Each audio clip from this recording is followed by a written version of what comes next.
यो युवाहरूलाई जसले चाहिँ 1 लाख हुनमा मद्दत गर्छ त्यो एकजना युवाहरूलाई अब देश बचाउने हो भने राष्ट्रिय झण्डामा आउनको लागि म निवेदन गर्छु। हेर्नु साथीहरू, हाम्रो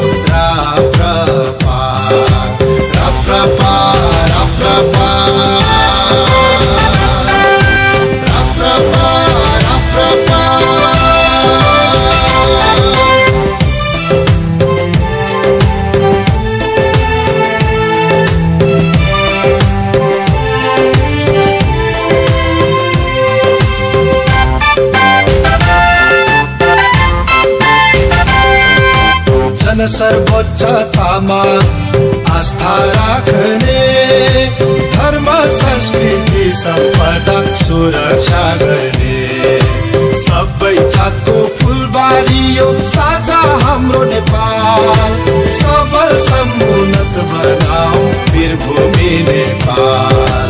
नेपाली नेपाली हामी वीर नेपाली, यो राष्ट्रलाई जोगाइ राख्न जागौ नेपाली।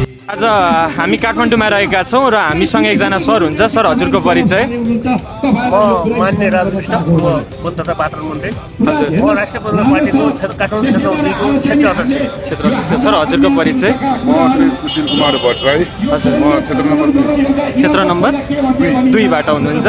र सर, हजुर र यो आजको जुन आन्दोलन भइरहेछ यो के विषयमा चाहिँ हो सर? किनभने शिक्षक पनि योभन्दा अगाडि आइसक्नु भएको छ। यहीँ हाम्रो यहाँनिर चाहिँ सधैँ दिन दैनिकी नै आन्दोलन भइरहेछ।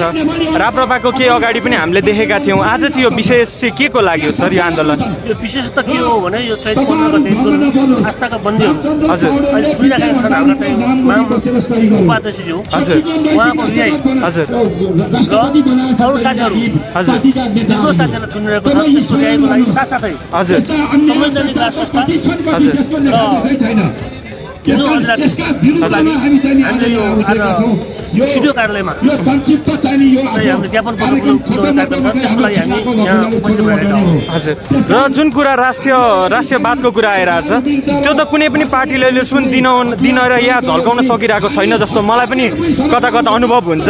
र यो पार्टीमा चाहिँ के विशेष छ र आजको यो आन्दोलन कति दिनलाई अझै होला या कस्तो आन्दोलनले रूप लिएला भन्ने हजुरको बुझाइ छ सर?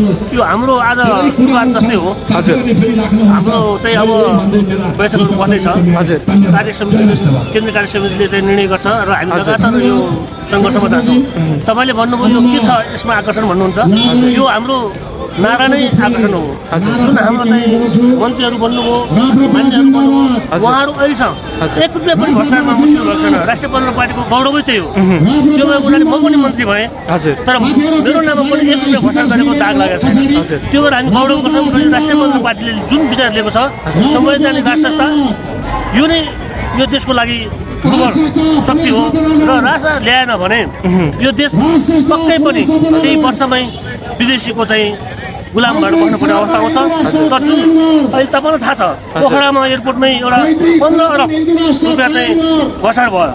यसको चाहिँ न अहिले प्रधानमन्त्रीले पुरा गर्छ, न विपक्षी अरू पार्टीले पुरा निकालेका छन्, न त्यस राष्ट्रपतिले पनि पुरा उठाएको छैन। हजुर त्यो कारणले यो राष्ट्रिय प्रजातन्त्र पार्टी आफैमा अब्बल पार्टी हो र यो चाहिँ पार्टीले लिएको विचार अब्बल छ भन्न चाहन्छु। हजुर होइन हिजो पञ्चायतकालमा चाहिँ विपक्षीबाट चुनाव हुन पाइन्थ्यो, तर यो गणतन्त्र नभइकन राजतन्त्र हो।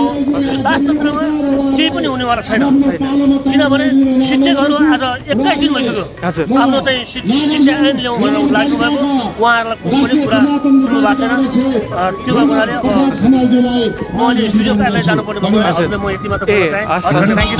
गण्डकी कोशी कर्णाली मेची र महाकाली